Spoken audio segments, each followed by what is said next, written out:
Masyarakat disalahkan, masyarakat diminta pilah antara sampah ini, sampah baka, apa organik, Ya, anorganik, tiga tempat itu. empat dibagi. Nah, Masing-masing kantor semua dibagi. Besoknya datang truk, tak tak tak tak, empat masuk satu truk. Apapun pemilihan. oh iya. Nah, coba kalau kita lihat di luar, di Korea lain, harinya lain, sampahnya lain. Jepang hari lain, sampah lain, truknya lain.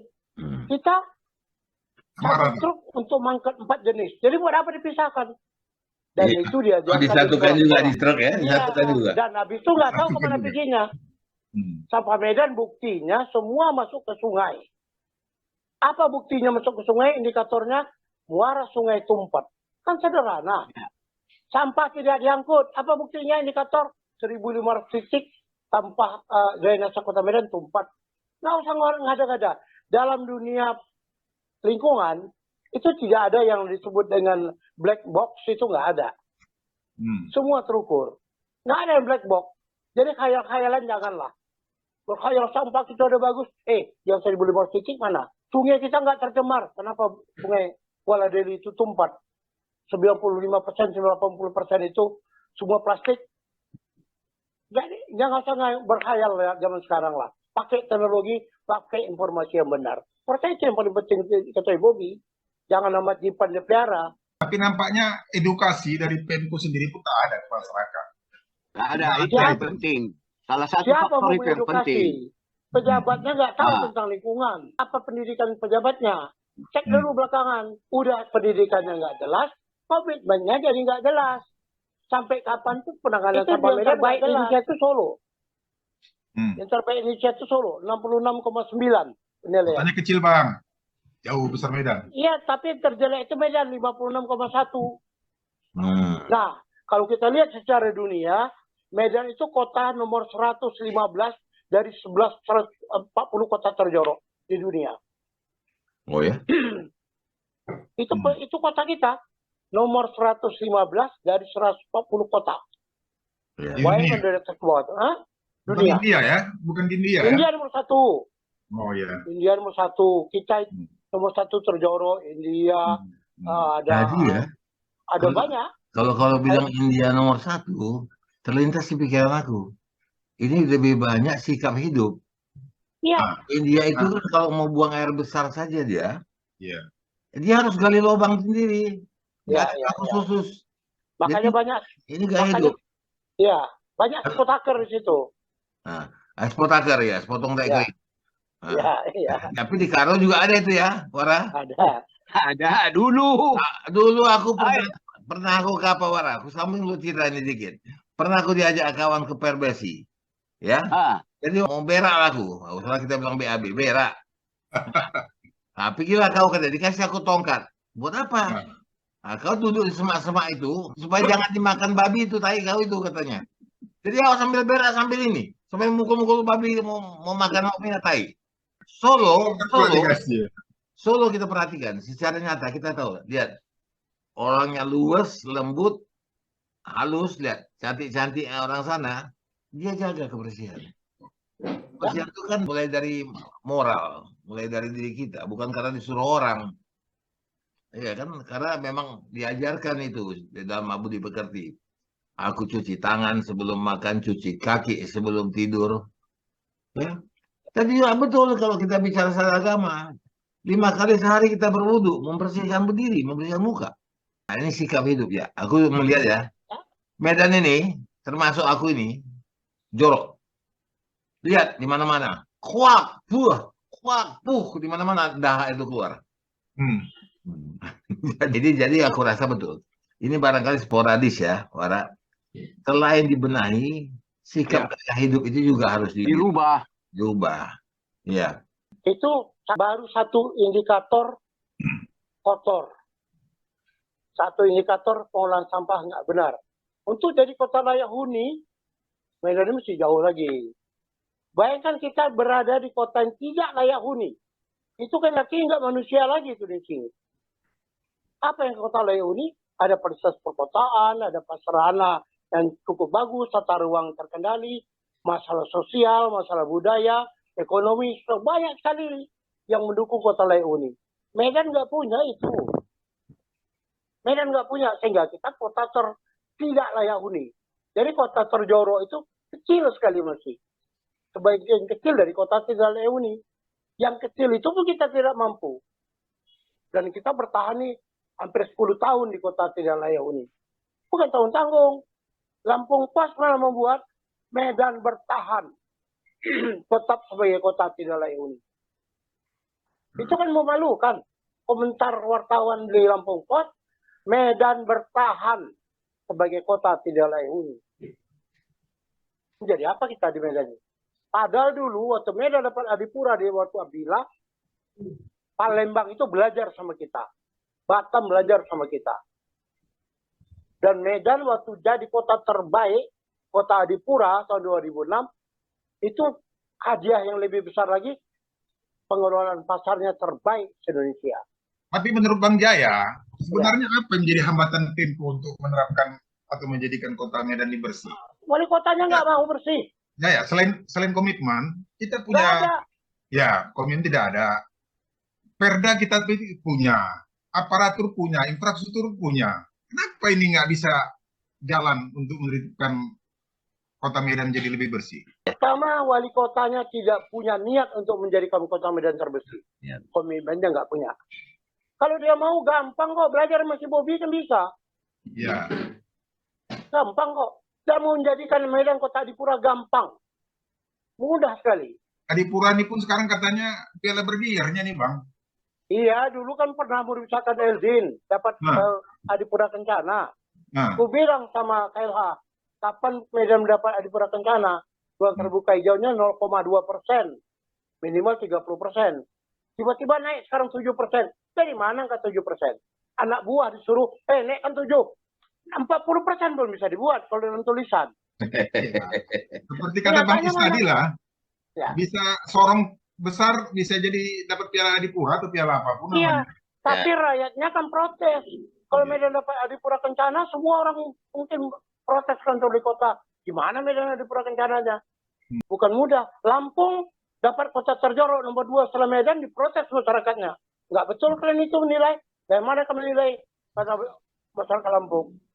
Medan dari kota terjorok 10 tahun lebih, nggak ada masyarakat yang protes. Betul itu katanya. Ya, yang protes wali kota dan jajarannya, hoax katanya. Wali kota kan nggak tahu apa-apa. Ya. Kita tunjukkan indikatornya. Kita tunjukkan parameternya. Kita tunjukkan lokasinya. Aku 6 tahun lebih jadi pemerintah di Pura Medan.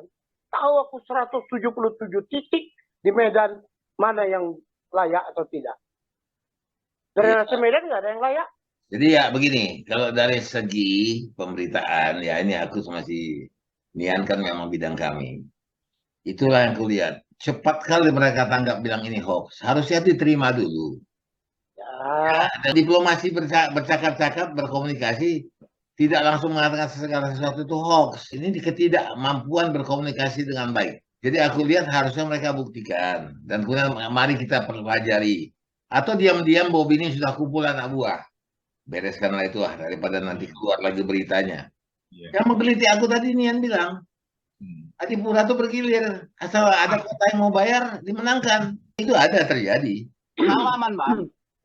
Ketika Medan salah satu masuk di dalam kawasan penilaian mau menerima Adipura, maka Pemko Medan itu mencari wilayah-wilayah yang dijadikan sampel untuk dinilai dari segi kriteria yang diberikan oleh Bang Jaya ini tadi. Maka oleh Pemko ketika itu ditunjuklah lokasi kampus Universitas Sumatera Utara. Itulah salah satu wilayah jadi sampel penilaian tim Adipura dari pusat. Maka oleh rektor ketika itu saya disuruh mendampingi mereka itu. Ada beberapa camat macam-macam lah birokrat itu. Jadi paret lah misalnya, paret di sekitar lingkungan USU itu. Nah, paret di sekitar lingkungan USU itu sekitar tahun 70-an, itu masih hidup ikan lele. Segala jenis-jenis ikan, masih bersih semua. Nah, waktu datang tim penilaian itu Paret itulah, itu sudah banyak di situ itu apa sudah terjadi sedimentasi, apa daun-daunan apa semua, penuh daun. Tahu abang, sebelum tim itu datang, Paret itu dikoreklah semua sampah-sampah itu oleh tim Pemko. Sampahnya aja sampai airnya kelihatan. Ke dalam tidak. Padahal tanah kalau kita ukur ke dalam udah segini. 1,5 meter pun ada. Itulah yang dinilai tim Adipura. Makanya sering dulu saya kritisi dalam bentuk-bentuk apapun tim penilaian lomba seperti itu, kita semua dididik berbudaya hipokrit dan munafik. Itulah kita. Jadi sama seperti yang abang katakan tadi, wali kota, hoak katanya. Seharusnya kan dia diam saja, nggak usah dia bilang hoak. Bahasa politisnya itu kalau pinter dia, kalau memang begitu kenyataannya, di mana yang jorok itu? Ya dipanggilnya dong, stafnya. Ini kau urus itu gitu supaya publik itu melihat bahwasannya dia bekerja walaupun itu tidak dikerjakannya. Itu bahasa politisnya. Ya kan dia kan bukan besar-besar di Medan. Jadi dia nggak besar di rumah dia. Ya. Jangan dianggap tim penilai Adipura itu nggak tahu apa yang disembunyikan. Yang disembunyikan sama DNAC kan. Tahu nggak kalian di Fakultas Hukum itu dari jalan itu belakang ke tempat kos itu dibangun gunung tangganya dari sampah. Tahu itu. Makanya Adipura Kencana mau disadangkan LD itu batal kan. Ya, aku mau tanya kau, ini mungkin agak nyelekit. Kau kan pernah jadi tim penilai Adipura. Lama di Sumatera Utara sama di. Apakah memang ada di situ pembayaran oleh kota-kota? Bayar, menangkan aku, ada itu? Ada juga mungkin. Itu buktinya udah Pak Adipura Kencana. udah pokoknya tinggal tanda tangan. Kebetulan begini. Kau tak kecipratan itu? Enggak, buktinya enggak dapat tangan aku. Binjai itu udah Pak Adipura. Binjai itu udah Pak Adipura. Tapi waktu pas aku masuk nilai ke sana itu batal, kalah. Enggak jadi. Jadi mana yang pantas dapat. Kalau Binjai pernah dapat Adipura. Dan akhirnya Binjai enggak dapat Adipura kan. Kenapa? Karena TPA-nya berada di pinggir sungai.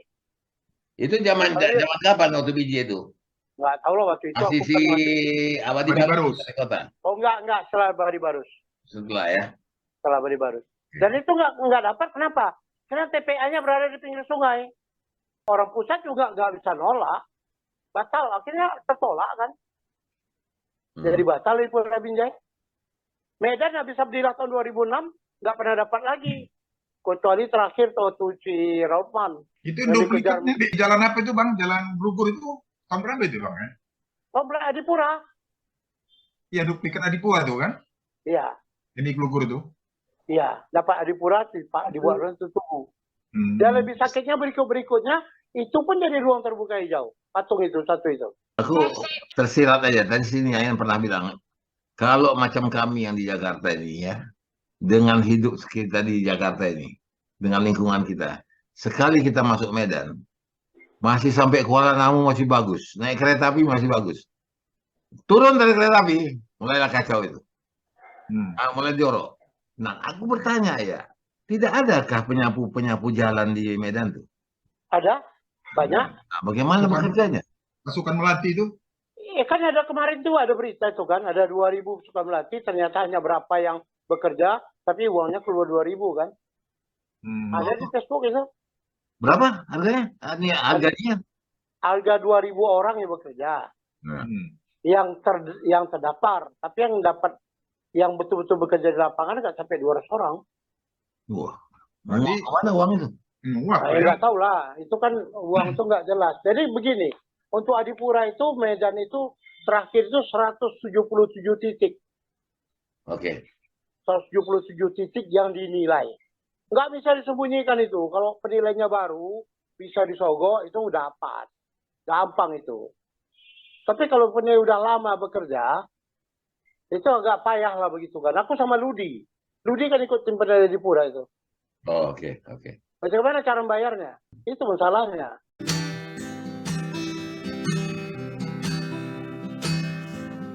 Lihat kanan sampah, lihat lihat kiri, sampah, sampah lagi, sampah lagi, sampah lagi.